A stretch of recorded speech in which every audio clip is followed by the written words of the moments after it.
Hello and welcome. I'm going to be showing off version 1.1.0 of Rogue Starfighter VR. I think it's the second devlog I've made, second or third.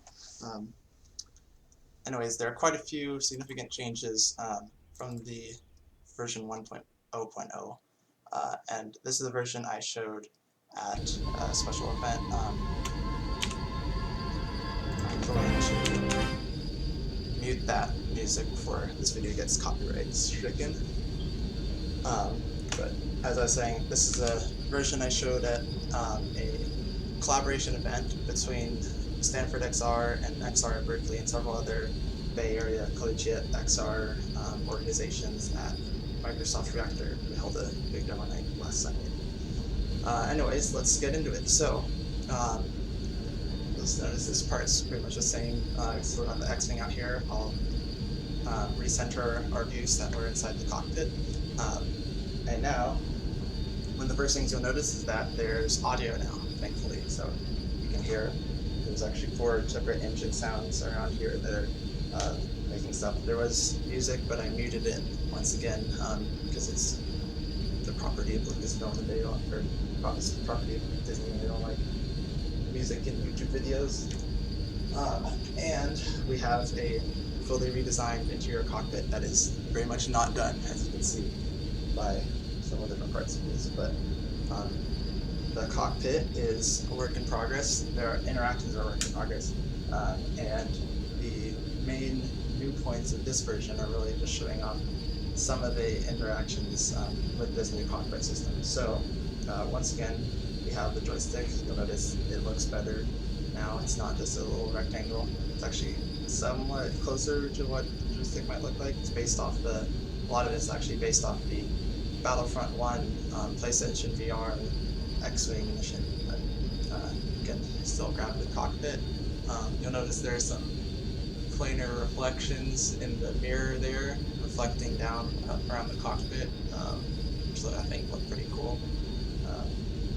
And as always, we can fly using this joystick, using these controls now. The flying, I think, still has a lot of tweaking to do, but for now it's satisfactory. So you notice in the cockpit we have all these buttons, and what would be buttons if you couldn't press them? So all the buttons are interactable just with the SteamVR hands. And you'll notice some of the physics are still work in progress. It's pretty much just using default, like the default SteamVR hand prefab with a little bit of modification in order to get all this to work. But the buttons right now just make fun sounds and vibrate the controllers a little bit. In the future, they will have gameplay interactions. So the idea is that when you get damaged, you will have to, several buttons will light up. You'll see something like, for instance, like weapons offline, or the engine's down, and you can't turn or something. And various systems of the X-Wing will fail, and you'll have to press the required buttons in order to get things back up and working. Speaking of weapons, there are now actually firing lasers that shoot from the four laser turrets, I guess. Autocannons? They have a special name. But actually, those lasers will done really quick, in about 20 minutes.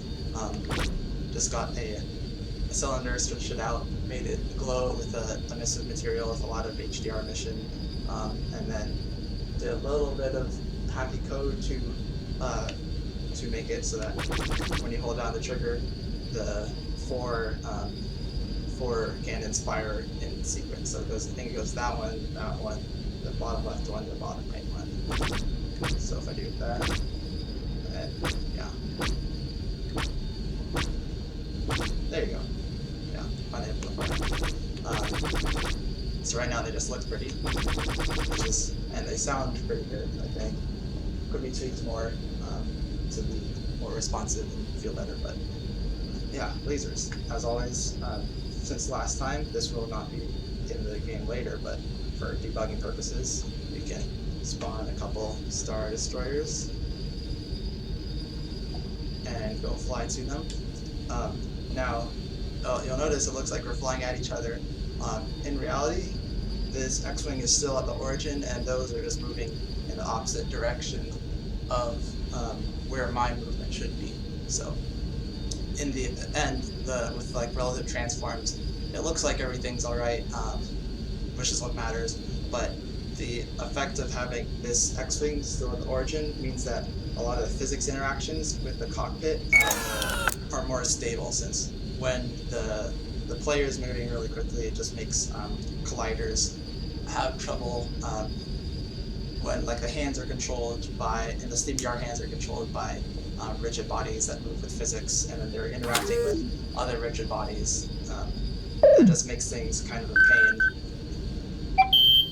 if you're moving really quickly throughout space, which is what the intention here is. Additionally, if you move really far, then your position, since it's stored as a floating point number in Unity, the position starts to have floating point errors, and you see stuff like your hands jiggling and looking like lightning and stuff, and everything starts to break down, which is no fun.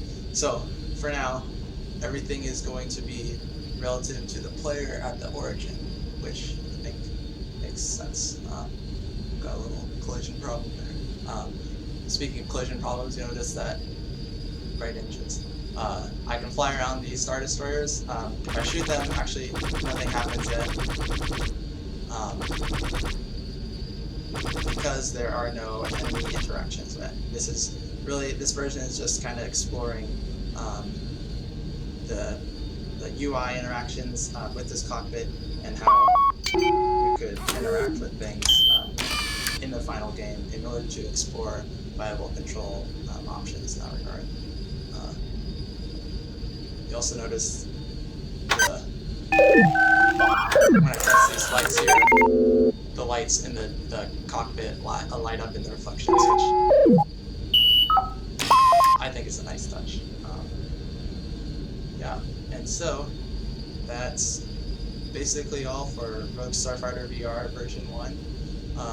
Obviously a lot of work to do, but I'm excited to have some indication of these kinds of cockpit interactions and see things that look like they could work.